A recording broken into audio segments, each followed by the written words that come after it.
Pour le deuxième dimanche du temps ordinaire, les temps forts de Noël, l'Épiphanie, le baptême du Seigneur. Ce sont des grandes fêtes qui précèdent ces dimanches, et ces grandes fêtes ont manifesté d'abord que le salut, que le Christ est venu apporter dans ce monde, ce salut est un salut universel. C'est pour tous les hommes, c'est pour tout le peuple, c'est pour toutes les nations, c'est pour toute l'humanité. Ça, c'est, nous pouvons retenir cela de l'épiphanie des mages qui sont venus de très loin et qui symbolisaient, qui représentaient les trois races, les noirs, le bleu, blanc et les jaunes, pour venir adorer l'enfant Jésus. Les dimanches derniers, c'était le dimanche du baptême du Seigneur. Et le baptême du Seigneur manifeste aussi l'université du salut. Que le Jésus qui vient d'être baptisé, il est le Seigneur sauve. Il vient sauver toute l'humanité. Et l'Évangile s'inscrit dans cette perspective. L'Évangile essaie de fixer les événements du baptême pour montrer que ce sont des événements importants. Jean le Baptiste, qui a baptisé Jésus, il témoigne que c'est lui, que j'ai vu l'Esprit descendre du ciel comme une colombe et demeurer sur lui, et réellement Fils de Dieu. Il est le Fils de Dieu pour chacun de nous ici. Il est le Fils de Dieu pour toute l'humanité. Il est le Fils de Dieu pour toutes les races et pour toutes les nations. Voilà effectivement pourquoi la première lecture parle de l'universalité du salut. Et je vais me concentrer beaucoup plus sur le baptême, parce que le dimanche dernier c'était question du baptême. Aujourd'hui, on nous parle, on nous montre l'importance de ce baptême. Et dans l'histoire du salut, et même dans l'histoire de chacun de nous voyons apparaître les trois sortes de baptêmes. Nous avons effectivement le baptême de conversion, administré par Jean le Baptiste, le baptême de conversion pour dire que Jean-Baptiste s'adresse aux Juifs, au peuple d'Israël, pour que ce peuple apprenne, se prépare, se convertisse, prépare leur cœur pour accueillir l'enfant Jésus, pour accueillir Jésus qui va naître dans le monde, dans l'humanité, dans le cœur de chacun de nous. Le Christ qui vient, lui, va inaugurer un baptême, c'est le baptême de l'Esprit Saint que chacun de nous a reçu. Mais aussi le Christ nous montre que le baptême de l'Esprit Saint conduit vers un autre baptême. C'est le baptême du sang. Le baptême que tous les martyrs reçoivent au moment de leur mort. Le baptême que le Christ a vécu dans sa passion, sa mort et sa résurrection. Le baptême que chacun de nous aura aussi. Que vous versiez du sang ou pas, vous recevrez le baptême. Et ce baptême-là de feu, c'est le baptême qui nous conduit dans l'éternité de Dieu.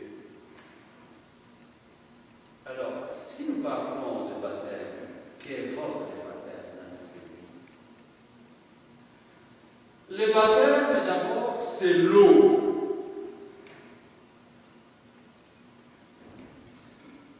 Mais ce qui est étonnant, c'est de voir que l'eau du baptême a été aussi source de controverses. Controverses dans l'histoire des églises. Controverses dans l'histoire du christianisme. Controverses dans les relations avec les différentes communautés de croyants. Pour nous, quand vous recevez l'eau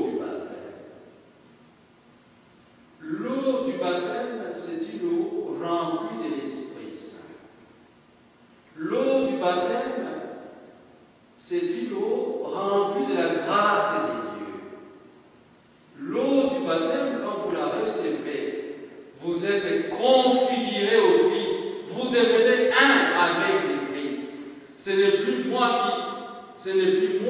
qui vis, c'est le Christ qui vit en moi. C'est ça le sens de l'eau du baptême. Le Christ vit en moi.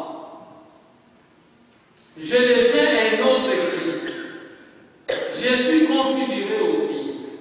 Je suis introduit dans la communauté, l'assemblée de ceux-là qui croient en Jésus-Christ. Je deviens croyant, chrétien. Je ne peux pas m'appeler chrétien sans recevoir l'eau du baptême. C'est plutôt baptismal, rempli de la grâce de Dieu, la grâce du commencement. Pourquoi le baptême devient objet de controverse? Parce qu'il y a certains, peut-être ils ne sont pas ici, ou peut-être ils sont ici, il y a certains parmi nous qui reçoivent de leur existence, durant leur existence, ils reçoivent 2 ou 3 ou 4 ou 5 baptêmes. Ce qui fait qu'ils n'ont pas compris les baptêmes qu'ils ont reçus. Ce qui fait qu'il y a certains qui restent au niveau seulement extérieur. Il a reçu des baptêmes chez les catholiques, on lui verse de l'eau dans la tête, sur la tête. Il arrive chez les Anglais, madame, non, là on ne verse pas. Là on plonge quelqu'un dans les eaux pures.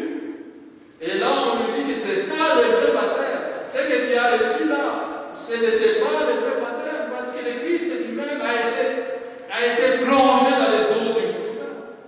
On reste au niveau extérieur. Et on reçoit le second baptême. Mais sans savoir la pertinence du premier baptême, la pertinence du second baptême, et la pertinence même des autres baptêmes qui adviennent. L'eau du baptême nous purifie, nous sanctifie. L'eau du baptême fait de nous des Christ vivants aujourd'hui. C'est là que le baptême de conversion de Jean-Baptiste est toujours d'actualité, parce que ce baptême-là nous montre que nous ne pouvons pas recevoir le baptême du Christ. Nous ne pouvons pas nous engager comme chrétiens et marcher fidèlement sur le chemin du Christ sans que notre baptême repose sur la conversion. Qu'est-ce que ça veut dire la conversion? C'est que le baptême du Christ nous introduit dans la lumière. Et là, nous retrouvons la symbolique de fête de Noël. La lumière. La lumière est venue dans le monde. Et cette lumière a éclairé toute l'humanité. Cette lumière a repoussé le ténèbre. La lumière, c'est quoi? C'est la vérité de Dieu. La lumière, c'est quoi? C'est tous les actes bons que nous pouvons poser. La lumière, c'est quoi? C'est la volonté de Dieu. La lumière, c'est quoi? C'est la fidélité, l'accomplissement à la volonté de Dieu. Mais si nous avons reçu le baptême, et que ce baptême-là ne repose pas sur un esprit nouveau, sur la conversion, sur la lumière, sur la vérité, sur la justice, nous n'avons pas encore compris notre propre baptême. Et plusieurs d'entre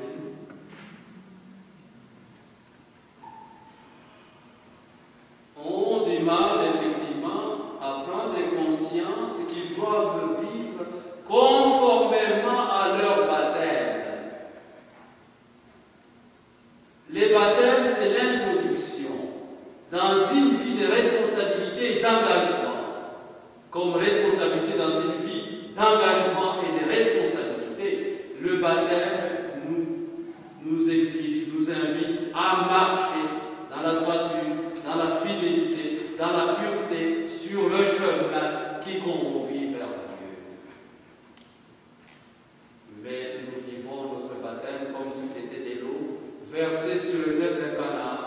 Ça ne change rien. Nous restons au fond de nous-mêmes, dans les ténèbres, plongés dans les morts. Et chaque jour, c'est comme si effectivement le baptême n'a rien apporté d'extraordinaire dans notre vie. Le baptême, c'est l'extraordinaire dans l'ordinaire de la vie de chacun de nous. Et que chacun de nous devait vivre véritablement l'esprit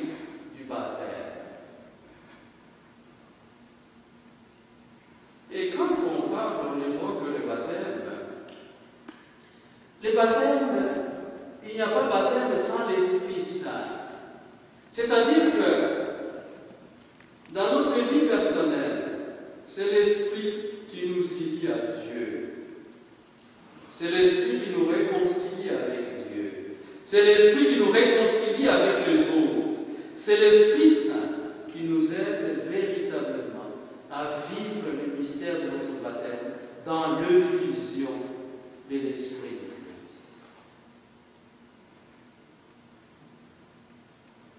Voilà pourquoi le baptême doit être reçu une seule fois. Celui qui a compris son baptême ne peut pas passer, il va chez à l'église Mont-Sion, il s'est fait baptiser. Zambé Malam, il s'est fait baptiser. Il va chez les Anglicans, il s'est fait baptiser. Ce qui fait qu'il n'a pas compris les baptêmes. On a intérêt d'abord à comprendre les exigences de son baptême. Et quand je parle de l'Esprit Saint, dans la vie personnelle, c'est que l'Esprit Saint, c'est celui qui nous aide à aimer Dieu véritablement. L'Esprit Saint, c'est celui qui nous aide à aimer les autres véritablement, à devenir le pain de l'amour, le pain vivant pour les autres, immolé pour les autres, sur le plan personnel, mais aussi sur le plan collectif. On reconnaît une communauté qui porte véritablement le vrai baptême et qui vit le vrai baptême. Quand c'est une communauté des sauvés, quand c'est une communauté qui exhale le parfum de l'amour partout, quand c'est une communauté qui est traversée par l'esprit d'amour, traversée par l'esprit de fraternité, mais une communauté qui n'exhale que le parfum de la haine. Est-ce que cette communauté repose sur le véritable baptême des enfants de Dieu, des enfants convertis? Quand une communauté, aujourd'hui c'est le début de l'unité des chrétiens, quand une communauté qui exhale le parfum de la division, quand une communauté exhale le parfum de la mesquinerie, des coups bas, quand une communauté, les uns les autres ne s'aiment pas, on se pose des questions. Cette communauté, la réponse pour le baptême, le véritable baptême, les baptêmes dans l'Esprit Saint. C'est ça notre communauté. Communauté traversée par les conflits, communauté traversée par les divisions, communauté traversée par effectivement des mesquineries. Et pourtant, nous sommes invités, le fait que nous venons ici chaque dimanche, nous sommes invités effectivement à nous parfaire. Nous venons ici boire à la source. C'est là, ici, pour la communauté Mondéco, c'est la source d'eau vive. Quand vous venez ici, c'est pour la prière. Quand vous venez ici, c'est pour vous remplir de l'Esprit Saint. Quand vous venez ici, c'est pour vous remplir de la parole de Dieu. Quand vous venez ici, c'est pour retrouver la force. Quand vous venez ici, c'est pour effectivement remettre vos charges, tout ce que vous avez comme lourdeur et responsabilité, tout ce que vous avez comme souci, comme peine, comme souffrance, problème, préoccupation, vous venez le remettre entre les mains de Dieu.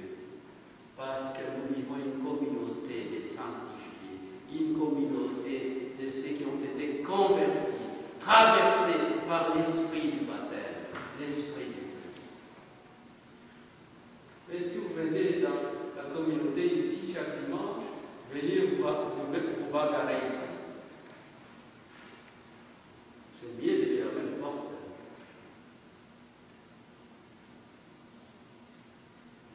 La parole de Dieu que nous venons boire chaque dimanche ici, c'est pour nous rendre parfaits.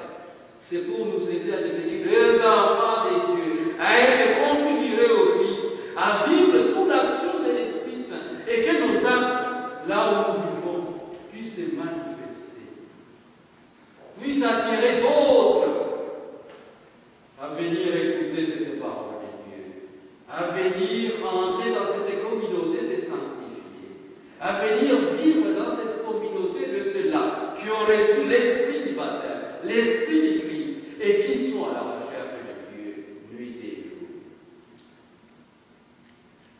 Nous ne pouvons pas, effectivement, il n'y a pas de communauté parfaite. Partout dans le monde, chaque communauté, vous y entrez, vous trouvez des problèmes.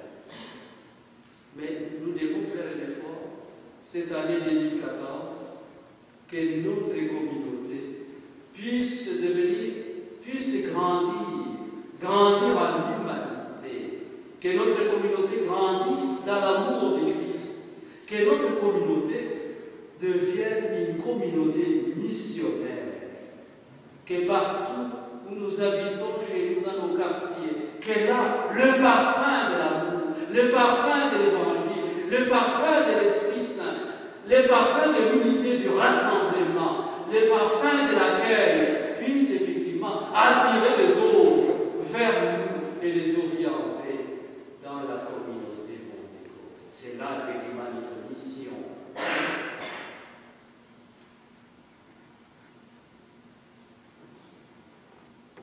Nous allons